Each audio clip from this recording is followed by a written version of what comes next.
हरे कृष्णा। सभी भक्तों का स्वागत है आज की वैष्णव एटिकेट क्लास में। तो हम मंगलाचरण करते हैं पहले। ओम अज्ञानतिमिरान्धस्य ज्ञानञ्जनशलाकया चक्षुरुन्मीलितं येन तस्मै श्रीगुरुवे नमः। श्रीचैतन्यमनोभीष्टं स्थापितं येन भूतले स्वयं रूपः कदा मह्यं ददाति सपदान्तिकम्।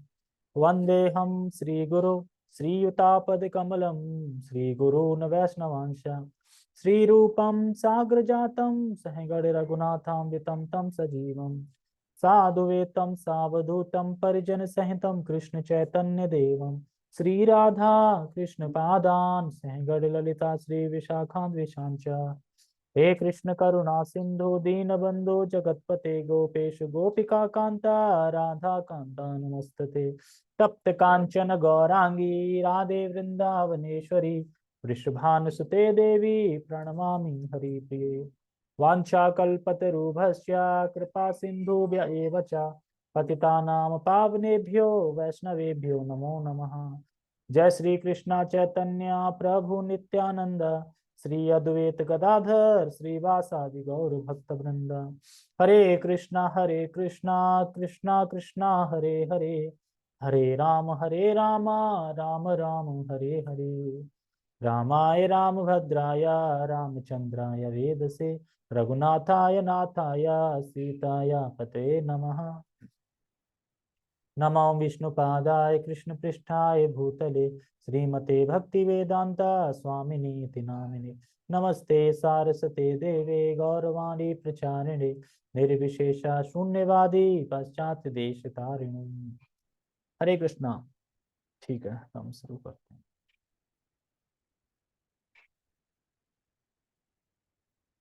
ओके। तो सबको दिखाई दे रहा है ना?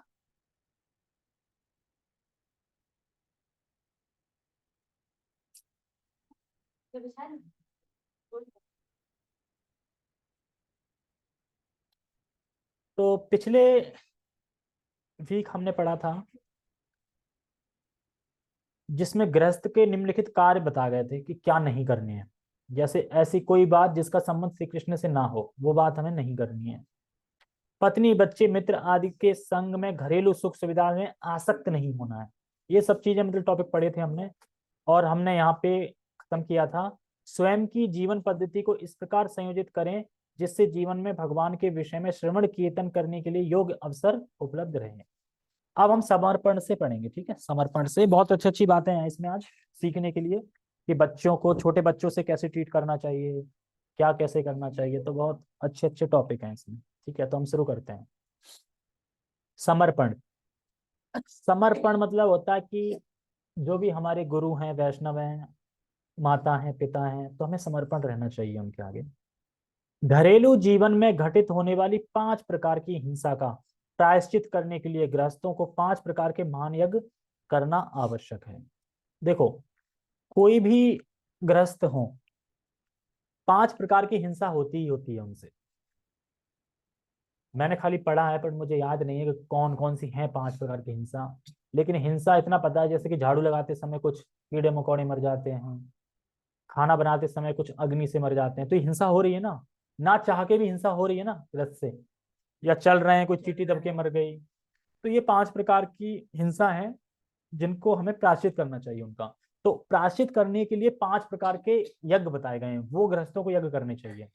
जैसे अग्निहोत्र यज्ञ हो गया, है ना, साल में करते हैं एक बार इस तरीके से। तो हम अगर यज्ञ करेंगे तो हम प्रायश्चित कर लेंगे अपने, क्योंकि ये तो हमसे गलतियां होनी ही होनी है, ये हिंसा होगी होगी।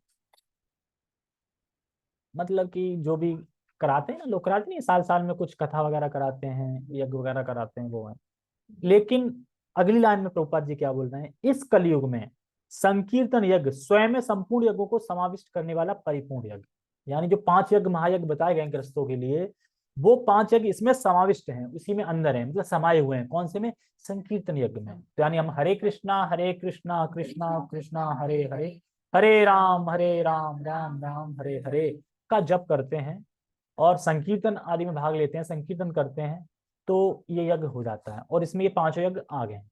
इसलिए कह रहे हैं कि जीवन में घटित होने वाली 5 प्रकार की हिंसा होती है। ये हिंसा यही है, कीड़े मकोड़े मर गए, पानी पी लिया, कहीं कुछ हो गया, जानवर खूब कितना भी बचाओगे तब भी मरेंगे ना, सांस लेने से मर रहे हैं, तो हिंसा हो रही है ना, हिंसा हो रही है तो फिर इनका पाप लगेगा, प्रायश्चित तो करना पड़ेगा। तो प्रायश्चित क्या है? हरि संकीर्तन कलयुग में। ठीक है। अतिथियों का आदर सत्कार, ये हमने पढ़ लिया था, ये नहीं पढ़ा था, दूसरा था वो दूसरा था ना, बिन बुलाए आए। हाँ हाँ, ये पर ये अलग है। ठीक है। अतिथियों को आदर सत्कार, आदर सत्कार मतलब कि अतिथि आ गए, फिर हमें उन्हें कैसा आदर करना है, कैसे सत्कार करना है। ठीक है। घर आए अतिथि की जितनी संभव हो उतनी सेवा करनी चाहिए। सेवा मीन्स की सेवा करनी चाहिए। सेवा मीन्स ये नहीं है कि अपनी साधना छोड़ के या अपनी साधना बंद कर दी और फिर सेवा में लग गए। मतलब मॉर्निंग, मतलब देखो साधना में क्या क्या आता है, साधना में आता है सुबह का जपा और भागवतम क्लास, ठीक है, और अपनी आरती वगैरह सारी, ये उसके बाद फिर सेवाएं होती हैं। तो सेवा में चलो गृहस्थ आए थोड़ा सेवा कर रहे हैं उनके, मतलब अतिथि आए हैं सेवा कर रहे हैं ये, और फिर शाम की क्लास, ये सब आती है साधना में। तो ये चीजें मिस नहीं होनी चाहिए। ठीक है। तो घर आए अतिथि की जितनी संभव हो उतनी सेवा करनी चाहिए, जितनी संभव हो, मतलब जितना तुम कर पा रहे हो उतनी तो करनी चाहिए। गृहस्थ आश्रम के लिए एक विशेष प्रकार का ये नियम है, इसे अतिथि देवो भव कहते हैं। मतलब गृहस्थों के लिए है, आप कोई ब्रह्मचारी के तो है नहीं ऐसा, गृहस्थ के यहीं आते हैं मेहमान। जिन लोगों के पास रहने के लिए उचित स्थान नहीं है, या जो किराए के मकान पे रह रहे हैं, रोड पे रह रहे हैं, तथा खाने के लिए अन्न नहीं है, ऐसे निर्धन लोगों के लिए गृहस्थ आश्रम में स्थित व्यक्ति ही एकमात्र सहारा है। ये किसके लिए कह रहे हैं? ये उसके लिए कह रहे हैं जो अतिथि बन के आ रहा है, उसके पास क्या है, रहने का ठिकाना नहीं है, खाने को कुछ है नहीं, तो ऐसे लोगों के लिए सहारा कौन है फिर? गृहस्थ ही है, वही कुछ मदद कर सकते हैं, दे सकते हैं। तो इसीलिए कह रहे हैं एकमात्र सहारा गृहस्थ। अतिथि सत्कार का अर्थ है मीठे शब्दों से स्वागत करना, बैठने के लिए आसन तथा जल अथवा भोजन प्रदान करना, ये चीज करनी चाहिए। अब ये जो लाइन है, ये लाइन में पढ़ के हिल गए। शास्त्रों के अनुसार जब अतिथि असंतुष्ट होकर चला जाता है तो वह अपने साथ उस ग्रस्त के पुण्य भी लेकर चला जाता है और अपने पाप पीछे छोड़ जाता है। अब समझ में आया क्या कह रहे हैं? क्या समझे? इसलिए किसी का आदर नहीं करोगे सम्मान उसका, मान लो कि तुमने सम्मान नहीं किया, वो दुखी हो गया, लेकिन अगर वो सुखी होके गया, फिर भी दुखी होके नहीं गया तो ठीक है, लेकिन अगर वो असंतुष्ट होके चला गया, अरे यार कोई फायदा नहीं हुई, असंतुष्ट होके चला गया तो तुम्हारे पुण्य ले जाएगा, अपने पाप छोड़ जाएगा। इसीलिए कह रहे हैं कि गृहस्थ के घर में जब कोई अतिथि आते हैं तो उसका सत्कार सम्मान करना चाहिए, ताकि वो असंतुष्ट होके ना जाए, संतुष्ट होके जाए। अब एक अतिथि को क्या चाहिए? जाते समय कुछ पैसे मिल जाएं और खाना मिल जाए अच्छा, और सोने को मिल जाए अच्छा, यही तो चाहिए, और क्या चाहिए होता है? खाना, सोना और अच्छे मीठे बोल, और जाते समय कुछ पैसे मिल जाए तो चलो सोचता है किराया निकल गया तो खुशी हो जाता है। कोई कोई होता है ना कि आया दूर से खर्चा करके कुछ मिला नहीं, तो करे यार कुछ मिला नहीं, मान लो सोच रहा संतुष्ट हो गया यार, किराया भी नहीं फालतू में है ये, ऐसा कौन सोचेगा, मतलब जो वैसा है, लेकिन जो अपना बिल्कुल होगा खास देने वाले पूछेगा ना, दे सकता है मामला। हाँ हाँ, वही तो, जहाँ देने की नहीं है वो तो क्यों सोचेगा, वहां तो है ही नहीं देने का तो क्यों सोचेगा। वो भले मना करे, नहीं नहीं नहीं नहीं, नहीं तो भी दे दो। प्रत्येक भोजन के पूर्व ग्रस्तों को साधु के समान भिक्षुक अतिथियों को भोजन देने का प्रयास करना चाहिए। प्रत्येक भोजन के पूर्व ग्रस्तों को साधु के समान भिक्षुक हो या अतिथि हो भोजन देने का प्रयास करना चाहिए। ग्रस्तों को सर्वप्रथम, ये कोई कर नहीं पाएगा, सर्वप्रथम अतिथि को, अगर कोई अतिथि तो अतिथि को खाना देना चाहिए, फिर विवाहित पुत्री है उसको देना चाहिए, फिर बीमार व्यक्ति को देना चाहिए, फिर गर्भवती स्त्री को देना चाहिए, फिर वृद्ध व्यक्ति तथा बच्चों को भोजन देना चाहिए, उसके पश्चात स्वयं भोजन करना चाहिए। और प्रोपात जी तो कहते हैं कि पहले छत के बाहर बालकनी पे जाओ और 3 बार चिल्लाओ, कोई क्या कोई भूखा है, आवाज नहीं, क्या कोई भूखा है, आवाज नहीं आई, फिर एक बार क्या कोई भूखा है, आवाज नहीं, फिर उसके बाद घर आके अपना खाना खाए। ऐसा हम करते ठीक है, अगर ऐसा नहीं करते तो क्या होता है, जो व्यक्ति दान धर्म ना करके, दान नहीं कर रहा है, कोई धर्म नहीं कर रहा है, और स्वयं पंच मतलब स्वयं के लिए पका रहा है, पकवान पका रहा है, और पकवान का फिर भोग करते हैं, वे केवल पाप खाते हैं। ये हरि भक्ति विलास में भी है, और ये अपना गीता में भी है। और गीता में कौन सा श्लोक है? तो कृष्ण को भूल पड़ा कृष्ण का भोग लगाने बात तो बता रहे हैं ये, भोग लगा लिए भैया वाला लगाओ फिर। श्लोक दिखाई दे रहा है कौन सा है? 3:13। यज्ञ सष्टानि संतो मुच्यन्ते सर्व किल्बषे भुज्यते ते त्वघम पापा ये पचन्त्यात्म कारणात्। The devotees of the Lord are released from all kind of sins because they eat food which is offered first for क्या लिखा है sacrifice sacrifice others who prepare food for personal sense enjoyment verily eat only sin। तो हिंदी तो सबको पता ही है कि जो कोई भी भगवान के लिए जो भी खाना पकाता है तो वो पाप से मुक्त हो जाता है, वो भगवान का प्रसाद खाता है। लेकिन जो पंच मतलब अपने लिए पकाता है, पकाता मतलब पकाना, पकाने का मतलब ये नहीं होता कि पका के खाएगा, पकाने का मतलब होता है कि वो इसलिए पका रहा है कि मैं खाऊंगा अभी, उस पकाने को बोल रहे हैं, तो वो पाप पका रहा है और वो पाप का भक्षण कर रहा है, फिर पाप खा रहा है। इस तरीके से है।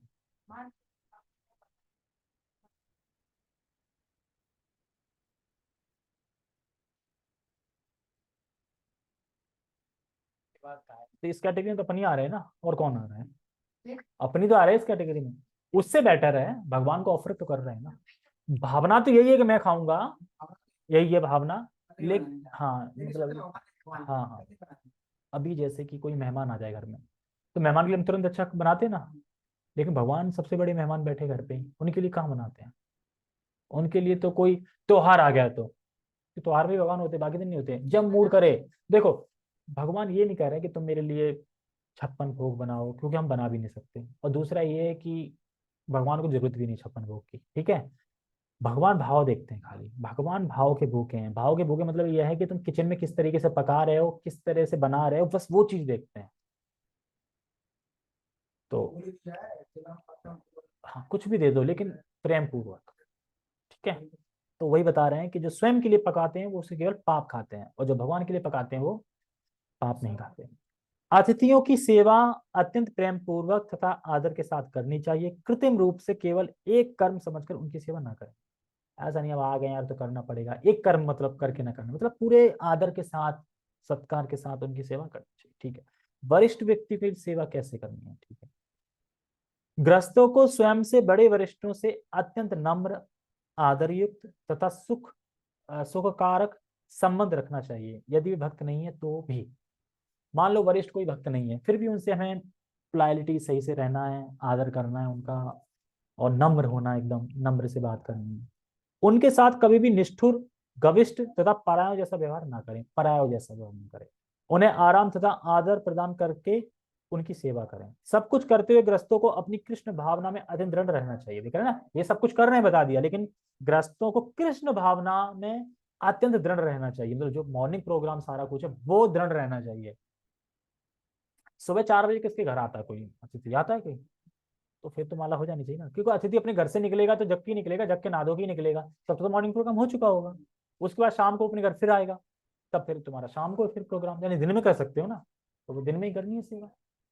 इस तरीके से। अब भाई किसी किसी घर ऐसे मेहमान आ जाए कि अब कुछ कर ही नहीं पा रहे हो, 2-3 दिन रुक रहे हैं। सिस्टम कहाँ हो, या बताओ दिन में टिफिन निकलेगा सवेरे ड्यूटी, हम्म प्रोग्राम करेगा, हम्म। मेहमान घर पर रुके होंगे, हाँ, शाम को तुम फिर आए तो फिर बिजी है शाम के काम में, उनकी सेवा कब करोगे? उनकी सेवा ऐसे करो ना, उनको कथा में बैठा लो ना। तो नीचे बैठे मान लिया क्या है, वो चीज है तो अब वो कोई बात अच्छी है। मानो ना, अब खाना कथा में नहीं बैठ सकते तो अब वही है कि अब क्या कर सकते नहीं, हैं। अभी वो भी कह सकते हैं, अरे आपको चलेगा थोड़ा, यार बोलिए पहले आज ही नमाज करना है, तो कोई नहीं, या अब दिल्ली को अब तो घुमा अब दोगे जीजा फिर, बैठे हैं पर मैं कथा तो कर रहा हूँ ना। तो ये चीज है ना। हाँ, तो वही है। तो कोई नहीं, एक बिजी हो जाओ, एक कर लो, तो ये है, ऐसा कर सकते हैं। तो लड़की क्यों नहीं आई तुम्हारी? वही ये क्या मतलब है, 3 दिन से नहीं डाले। आई है? उसे पता नहीं 8 बजे कथा होती है? हमले भी बना के नहीं दिया उसने कल से। अच्छा, कल भी नहीं दी, कल कहाँ दिए, मैंने मैसेज भी छोड़ रखा है। वही बोल हाँ, देना सही। तुम सीखो थंबनेल बनाना, ठीक है मुझसे, इसमें डालो ऐप और इससे सीखो, ठीक है। उसका रिवर्स गियर लगा हुआ है, ठीक है। तुम अपना आगे गियर बढ़ाओ, ठीक है। तो वही बता रहे हैं कि सब कुछ करते हुए हमें कृष्ण भावना में दृढ़ रहना चाहिए, ठीक है। अन्य जीवों की सेवा, अन्य जीव मतलब कि अब अन्य आ गया, मतलब एक तो देखो अतिथि आ गया, अपने कोई रिश्तेदारी होंगे, अन्य मतलब अन्य के साथ क्या करना है, उदार मन के बनिए तथा ये ना करिए यह मेरा यह उनका, इस प्रकार का भेदभाव ना करें। उन सभी को अपने परिवार का सदस्य ही माने, सदस्य की तरह। वसुधैवा कुटुंबकम, पड़ोसी तथा समाज के अन्य तत्वों से भी स्वयं के परिवार के समान व्यवहार करें। तो जैसे पड़ोसी हैं, समाज है, अन्य तत्वों से भी, मतलब अन्य तत्वों से भी उन्हें परिवार के समान व्यवहार करें, मतलब जितना बातचीत होती है तो परिवार की तरह ही करें, ऐसा ना समझ के पड़ोसी। घरेलू कार्य करने वाले नौकरों से स्वयं के बच्चों के समान व्यवहार, ये वैष्णव एटिकेट है। जब ये एटिकेट हमारे अंदर आएंगे तब हम वैष्णव बन पाएंगे, जब तक ये एटिकेट नहीं आएंगे हम वैष्णव नहीं बन पाएंगे, क्योंकि वैष्णव एटिकेट तो यही है ना, वैष्णव सदाचार, वैष्णव का आचरण कैसा है, आचरण इससे सीखेंगे, और जब यही नहीं होगा तो फिर आचरण कैसे होगा। घरेलू कार्य करने वाले नौकरों से स्वयं के बच्चों के समान व्यवहार करें। पशुओं, कीड़ों, जंतुओं इत्यादि की हत्या ना करें। यदि योग्य उपाय तथा स्वच्छता का पालन करने पर भी घर में आ जाते हैं तो उन्हें पारिवारिक सदस्य के समान ही आश्रय दें। अगर कोई मान लो कॉकरोच वगैरह आ रहा है तो परिवार की तरह ही सम्मान दे, उसे आश्रय दें। क्यों? साफ सफाई रखेंगे तो नहीं आएंगे, और साफ सफाई रखने के बाद भी आ रहे हैं तो क्या मार के नहीं आएंगे? तो मार तो नहीं रहे ना, तो आश्रय दे रहे हैं ना, जो नहीं मार रहे हैं तो आश्रय तो हो गए। हाँ वैसे कोई दिक्कत, हमें कौन सा नुकसान दे रहे हैं, मैं तो कोई नुकसान नहीं दे रहा। अरे तो वही तो कह रहे हैं, साफ सफाई रखो, अपना वो रखो ना। तो घुसके के बाद भी मार के क्या करोगे, तो बच जाएंगे। वो कुछ नहीं कर सकते, वो आ रहे हैं तो अब आ ही रहे हैं, अब बस साफ सफाई कर सकते हैं, और कुछ ऐसा नहीं है कि अब ऐसी जहर की कोई चीज ले आए कि वो उनकी दम निकल गई तो फिर वो हिंसा हो जाएगी बेटा अंदर। कैसे मार देती? कुछ रुके, हाँ पागल हो गया, अभी तो मार रहे हो तुम, मैं तुम्हें बेहोश करूं? कितने भी हो रहे हो तब भी मत करो, तुम अपना ढक के रखो ना। वैष्णव एटिकेट क्या कह रहे हैं प्रभुपाद जी, देखो यहाँ पे, घरेलू कार्य ही तो कर रहे हैं ना, घरेलू कार्य करने वाले नौकरों से स्वयं बच्चों से व्यवहार करें, ठीक है। पशुओं, कीड़ों, जंतुओं इत्यादि की हत्या ना करें। जानबूझकर क्यों नहीं करना?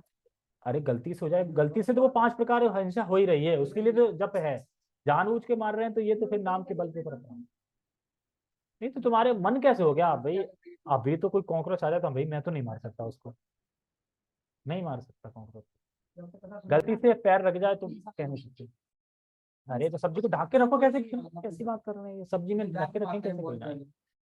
ये बोलो कि हम में कमी है कि हम बर्तनों को खुला छोड़ देते हैं, तो फिर तो वो जाएंगे ही जाएंगे, बर्तनों को समझते हैं। आगे क्या करें, देखो, यदि योग उपाय कर लिया तुमने, सब कुछ साफ सफाई रख रहे, घर में पोछा लगा रहे हो, सब साफ सफाई कर लिए, स्वच्छता का पालन कर रहे हो, फिर भी घर में आ जा रहे हैं, तो फिर क्या करना चाहिए? पारिवारिक सदस्य समान ही आश्रय दें। हो सकता है कि तुम्हारे पापा के पापा हो सकता है ना, कहीं से भी आ रहे हो, लेकिन अब वो नहीं छोड़ रहे हैं, घर आ ही रहे हैं, तो क्या पता क्या हो सकता है, कोई भी हो सकता है।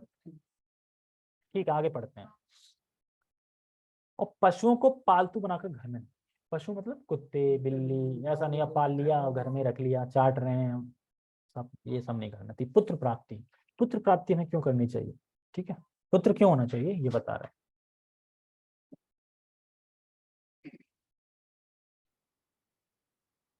चाणक्य पंडित कहते हैं पुत्रहीनम गृहम शून्यम, अर्थात पुत्र के बिना घर शून्य के समान है, जीरो के समान है।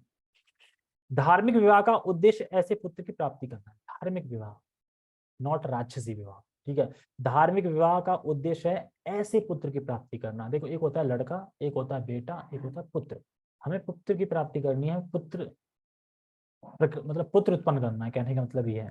कैसे?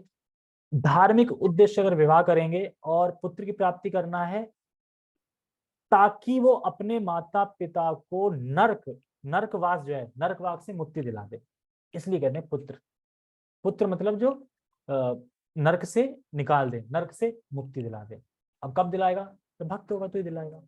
तो वही यहाँ पे बता रहे हैं, जैसे कि श्राद्ध करने तथा पुत्र प्राप्ति करने से पितरों को नरकवास से मुक्ति मिलती है। श्राद्ध करते हैं, श्राद्ध वगैरह करते हैं तो पुत्र प्राप्ति होती है, तो पुत्र फिर करता है ना, तो नरक से मुक्ति मिलती है। श्रील प्रभुपाद कहते हैं इसलिए पिता को वैष्णव बनना चाहिए। पिता अगर वैष्णव बन गया है तथा उसे अपने पुत्र का इस प्रकार पालन पोषण करना चाहिए जिससे पुत्र भी वैष्णव बने, जिससे यदि भूल से भी पिता का नरक में पतन होता है तो पुत्र उसको मुक्ति दिला देगा। इसलिए गए। तो वास्तव में यदि पालक वैष्णव हो तो उनके उद्धार के लिए उन्हें पुत्र की आवश्यकता नहीं होती, वे केवल वैष्णव तथा भगवान कृष्ण की कृपा पर आश्रित रहते हैं तथा अंत में भगवद्धाम प्राप्त करते हैं। देखो, इस दुनिया में बहुत से असुर लोग भी हैं, देवता लोग भी हैं, ठीक है। तो अब जो देवता स्वरूप है या कोई वैष्णव है, भक्त है, तो उसको किस परिवार में जन्म मिलेगा? उसी परिवार में मिलेगा ना जिसमें मम्मी, उसके माता पिता भी भक्ति कर रहे होंगे, पूरा माहौल ही होगा, उसके घर में मिलेगा। तो इसलिए प्रभुपाद जी कह रहे हैं कि जब ये संतान उत्पत्ति करें तो पूरी कृष्ण भावनावित होके करें, कि ताकि वो जो आत्मा घूम रही होगी ना, जो वैष्णव वाली होगी, वही आएगी। और नहीं तो कुछ और सूर्य करेंगे तो फिर, और क्योंकि बहुत सारे आत्मा होती है, भगवान होता है कि कौन सी डालनी है इस घर में, मतलब कौन सी आत्मा जाए तो प्रचार कर। तो देखते हैं ना कि किस हिसाब से है, जैसी वो होगी वैसी होगी, उस हिसाब से। लड़ लड़ के करेंगे तो फिर कुत्ता बिल्ली की तरह होंगे। कुत्ता बिल्ली की तरह मतलब बस खाएंगे पिएंगे चले जाएंगे, इस तरीके से प्रभुपाद जी बताते हैं। कहाँ पे थे हम? हाँ, ठीक है, संस्कार। संस्कार और पढ़ लेते हैं। क्या हुआ? ऐसे रख के देख लो ना, ऐसे हाथ दर्द नहीं कर रहा ऐसे करे करे? लाइट पड़ रही है इसलिए ऐसे कर। अच्छा, अब ठीक है। इसको चलो छोड़ो यार, कोई नहीं, थोड़ा अंधेरा आ जाएगा कोई। लेकिन लाइट वैसी लगवानी पड़ेगी एकदम एस टाइप की, अच्छी ना, वाइट एकदम। संस्कार शुद्धिकरण की एक प्रतिक्रिया है। संस्कार शुद्धिकरण की प्रतिक्रिया। संस्कार कहाँ से स्टार्ट होता है? गर्भ से। देखो, संस्कार से शुद्धिकरण होता है, जैसे एक संस्कार हो गया गर्भ में, फिर एक होता है नामकरण वगैरह होता है, फिर एक संस्कार होता है मुंडन वगैरह, वो संस्कार हो गया। फिर एक संस्कार होता है जब द्विज, मतलब कि फिर दीक्षा वगैरह मिलती है, फिर ब्राह्मण दीक्षा मिलती है, फिर एक संस्कार होता है लास्ट में, होता है ना अंतिम संस्कार। तो संस्कार ही मेन है। तो इसमें करे संस्कार शुद्धिकरण की एक प्रतिक्रिया है जो व्यक्ति के लिए एक पाप मुक्त शुद्ध जीवन के लिए आवश्यक है। इन संस्कारों का प्रारंभ कहां से होता है? गर्भाधारण। गर्भाधारण संस्कार से होता है तथा किसी की मृत्यु, श्राद्ध अथवा अंत्येष्टि क्रिया के बाद समाप्त हो जाता है, यानी अंतिम, बीच में भी कुछ होते हैं संस्कार। वैष्णवों के लिए सभी संस्कार पवित्र भगवत नाम का जप, कीर्तन तथा वैष्णवों को प्रसाद वितरण, इन दो क्रियाओं में केंद्रित होते हैं। ये बता, ये बहुत बढ़िया है। बच्चों का पालन पोषण, छोटे बच्चों का पालन पोषण कैसे करना चाहिए, फिर थोड़ा बड़े हो जाएं 10 साल का तो कैसे करना चाहिए, ज्यादा बड़े हो जाएं तो कैसा व्यवहार करना चाहिए। तो इसमें व्यवहार बताया है कि पिता का व्यवहार कैसा होना चाहिए अपने बच्चों के प्रति, ठीक है। तो ये सबको सुनना चाहिए, सभी के छोटे छोटे लड़के हैं। बच्चों की उचित देखभाल करना माता पिता का प्रथम कर्तव्य है। इससे अच्छे समाज का निर्माण होगा तथा सर्वत्र सुख शांति होगी। तो अब इसमें कह रहे हैं कि पहले तो प्रभुपाद जी कह रहे हैं प्रथम कर्तव्य है माला जप करना है, यहाँ पे कह रहे हैं बच्चों की देखभाल करना है। क्या करना है? बच्चों की देखभाल करना है। माला, सब माला सब करनी यहाँ प्रथम कर्तव्य लिखा है। हाँ, है। आज के छुट्टी है, पहला कर्तव्य बता रहे हैं। हम्म।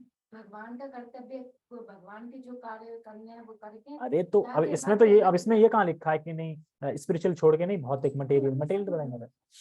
दूसरी लाइन पढ़ो। इससे अच्छे समाज का निर्माण होगा तथा सर्वत्र सुख शांति। प्रथम कर्तव्य यही है कि पहले हम भक्ति करें। भक्ति करेंगे तो लड़का भी भक्ति में बनेगा, और सबसे बड़ा कर्तव्य यही है कि पुत्र को भक्त बनाओ, बस। सबसे बड़ा कर्तव्य क्या है? तो इसीलिए कह रहे हैं प्रथम कर्तव्य, ठीक है। प्रथम कर्तव्य क्योंकि अगर भक्त होगा, वैष्णव होगा, अच्छा होगा, सद्गुण होगे, तभी तो देश का निर्माण होगा ना, सुख शांति आएगी ना।